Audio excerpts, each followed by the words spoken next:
Di antara kholwat yang bisa kita lakukan, ikhwan dan akhwat yang rahmati Allah Subhanahu wa taala, adalah dengan tadabbur Al-Qur'an, baca Al-Qur'an dengan tadabbur. Ini kenikmatan tersendiri ya. Baca Al-Qur'an, baca terjemahannya. Allah kirimkan, turunkan Al-Qur'an melalui Jibril alaihissalam kemudian sampai kepada Nabi Muhammad sallallahu alaihi wasallam. Untuk siapa? Untuk kita. Untuk kita manusia hamba-hambanya. Kita petunjuk, inna hadzal qur'ana yahdi lillati hi aqwam.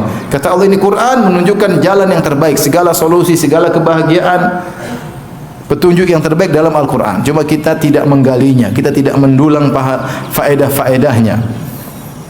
Makanya yang jadi masalah kita baca Quran hanya mengejar pahala. Benar, di antara keutamaan baca Quran dapat pahala. La aqulu alif lam mim harfun, kata Nabi, aku tidak mengatakan alif lam satu huruf, tetapi alif harfun, alif satu huruf, lam satu huruf, mim satu huruf. Wal hasanatu bi asyrati amsalihha. Dan kebaikan satu dilipat ganda 10 kali. Siapa yang baca alif lam mim dapat 30 pahala. Apalagi baca satu juz berapa pahala yang didapatkan. Itu salah satu tujuan baca Quran. Tapi tujuan yang paling utama, afala yatadabbaruna al-Quran. Apakah mereka tidak mentadabburi Al-Quran? Liyadabbaru ayati.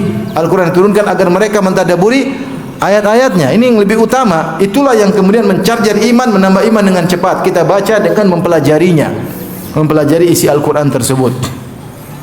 Maka mulai kita merubah cara kita baca Quran, di antaranya dengan niat mentadaburi. Saya baca Quran untuk saya tadaburi supaya saya bisa amalkan. Sehingga bacanya pelan-pelan. Baca satu surat, baca terjemahannya. Kalau kita tergelitik ingin tahu tafsirnya, dipencet, diklik. Baca, ada aplikasi banyak, tinggal klik, oh maksudnya begini, oh maksudnya begini.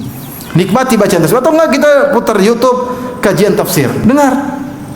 Sebelum kita baca ayat tersebut, kita dengar tafsir, oh begini maksudnya. Sehingga kita nikmati apa yang kita baca. Nah, ini di sini bisa kholwat. Dan kalau baca Quran, HP-nya dimatiin. Ya. Dibaca Quran, repot begitu. Repot. Ini mau kholwat. Itu bukan khalwat ya. Khalwat itu berdua-duaan bersama Allah Subhanahu wa taala. Ini di antara khalwat yang mungkin kita lakukan, di mana kita mentadabburi ayat-ayat Allah Subhanahu wa taala al-matluwah yang kita baca. Dan ini benar-benar menambah keimanan ya. Allah Subhanahu wa taala menyebut tentang ciri-ciri orang beriman, wa idza tuliyat alaihim ayatuhu zadatuhum imana. Dan jika dibacakan ayat-ayat Allah maka menambahlah keimanan mereka. Bertambahlah keimanan apa? Mereka. Di antara hal yang memudahkan seorang tambah keimanan, mentadabburi Al-Quran, bukan sekedar baca. Saya ulangi, bukan sekedar baca. Kalau baca terkadang iman naik, tidak tambah dengan baik. Orang Khawarij baca Quran, tapi kata Nabi la yujawizu taraqiyahum, tapi Quran tersebut tidak melewati selangkangan mereka, tidak masuk ke hati. Maka perlu tadabbur.